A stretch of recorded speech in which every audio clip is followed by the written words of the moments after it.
Research shows that 70% or more of digital transformations fail. But what isn't commonly understood is why transformations fail. And unfortunately, transformations often fail due to the internal behaviors and psychology of organizations. That's exactly what I want to talk about here today.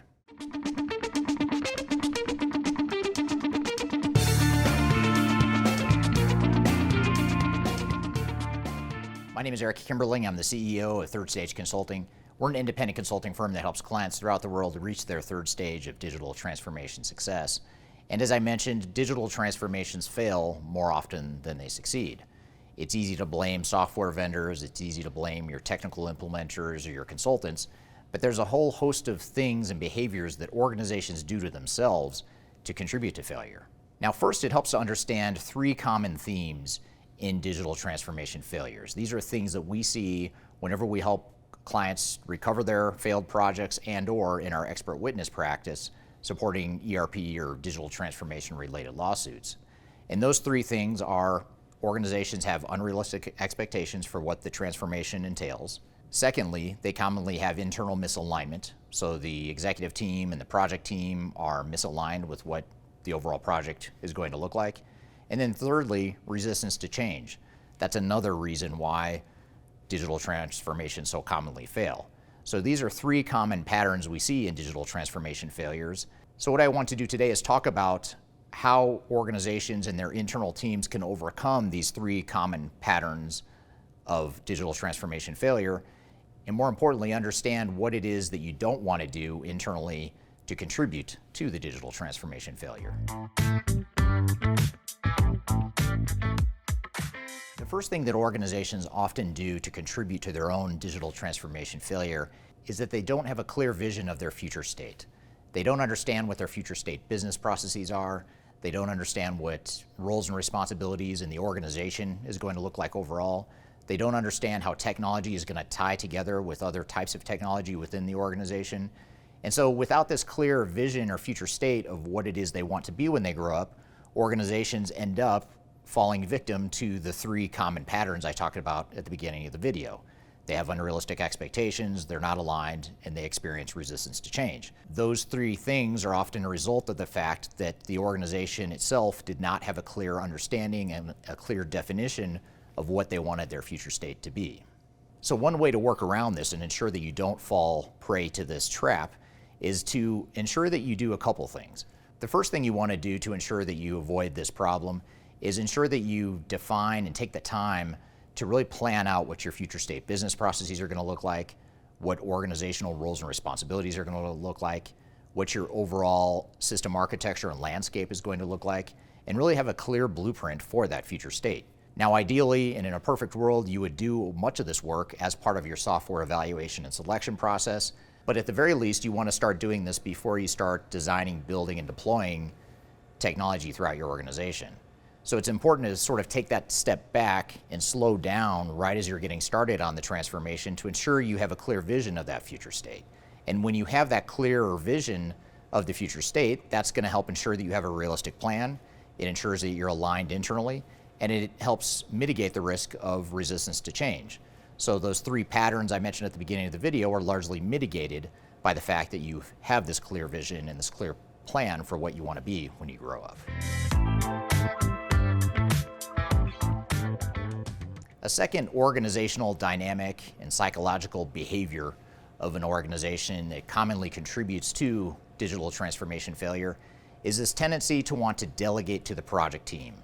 And while it's important to have a project team, you want to make sure you have many people involved in your transformation, ranging from the project core team to subject matter experts, etc.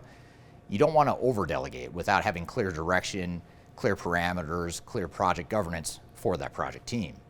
Reason for this is because too often executive teams have a grand vision of what they want their organization to look like and how the digital transformation can support that long-term strategy and vision, but then the project team ends up executing in a way that's misaligned because they've been delegated to, but they haven't been given clear direction or clear parameters for how that transformation will support the overall strategy and objectives of the organization.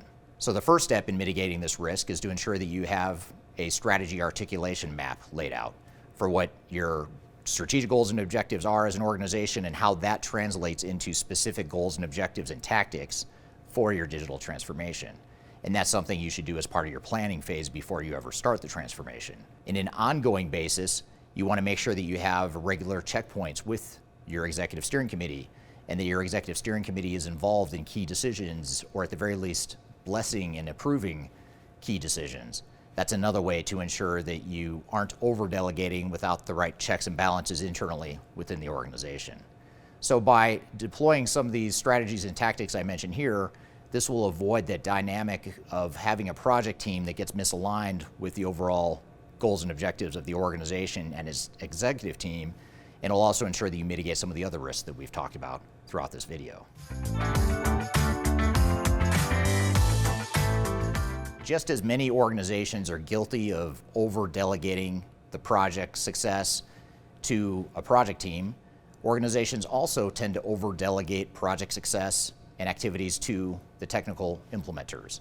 This could be your software vendor, it could be a evaluated reseller, could be a system integrator, could be some sort of third-party consultant, or some combination of all the above. And while you do need these third parties to be successful, because they are the outside experts that you want to lean on to help make your project successful, you want to find the right balance between leveraging their capabilities and bringing in those skill sets onto your team, but also taking ownership and making sure that your team is becoming self-sufficient and competent in their own way. And it's a tricky balancing act. It's easier said than done. But organizations that take the time to really invest in their own people and maybe shift some of the focus from the technical implementer back to their internal resources are going to find a couple of key benefits that help mitigate failure. For example, by not being over-dependent on a system implementer, you're inherently creating a situation where you have more ownership and more buy-in and more acceptance of change. So in other words, the changes aren't just happening to the organization as a result of a third party, it's actually being owned and managed by your internal resources. It also ensures that you don't have that resistance to change. When people don't feel as though the changes are being forced upon them by some sort of outside party, they're going to own the change and they're going to be more open to the change. So you've started to mitigate some of the risk of change management and resistance to change. So these are just a couple examples of the benefits of why you don't want to over-delegate to technical implementers. And when we look at troubled implementations that we've been involved with in helping them recover the implementations and or providing expert witness testimony in digital transformation related lawsuits, we find that organizations in those troubled situations more often than not have over-delegated or become overly dependent on their technical implementers. The more successful implementations, on the other hand, are the ones that find that right balance between leveraging outside help but also building the internal competencies and ownership that they need to make the project successful.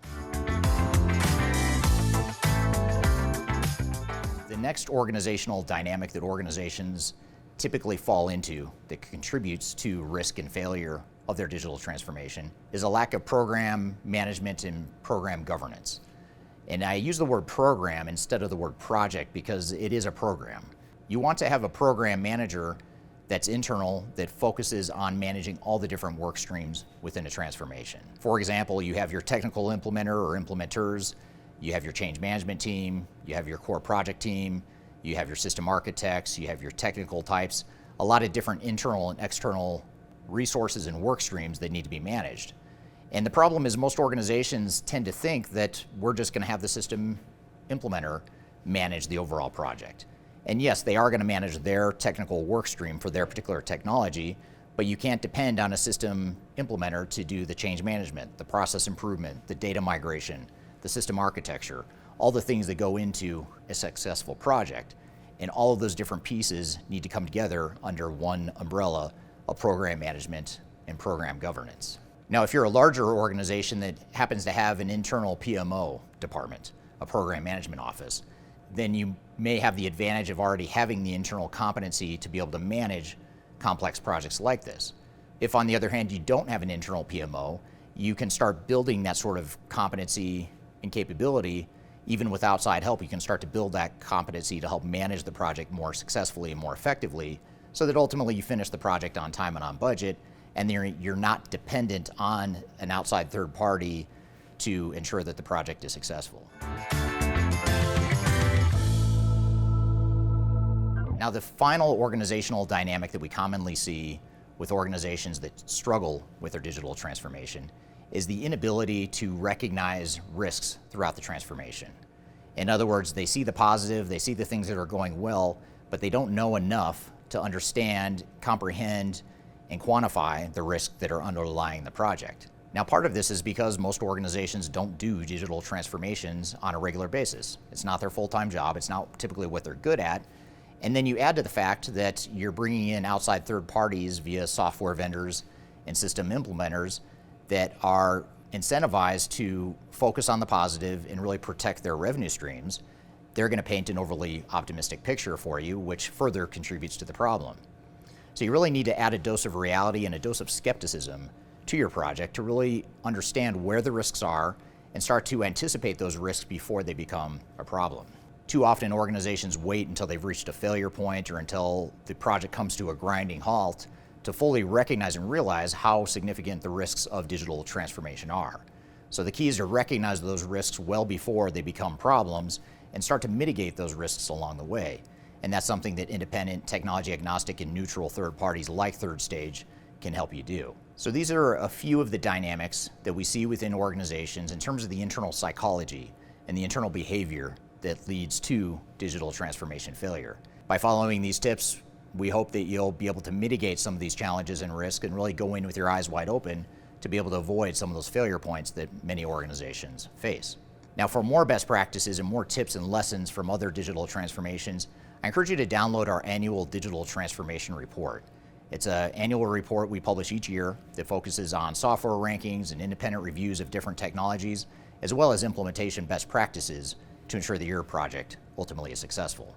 So check out the links below to download that white paper and resource, and I've also included links below in the description field to other resources as well, so be sure to check that out as well.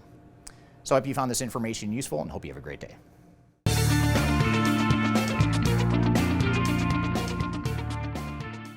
Plan to begin with. That's first and, no, that's not at all the first thing. That's like the third thing, not the first thing. Yeah. But at the very least, you want to make sure you start doing that before you start building, designing, gosh,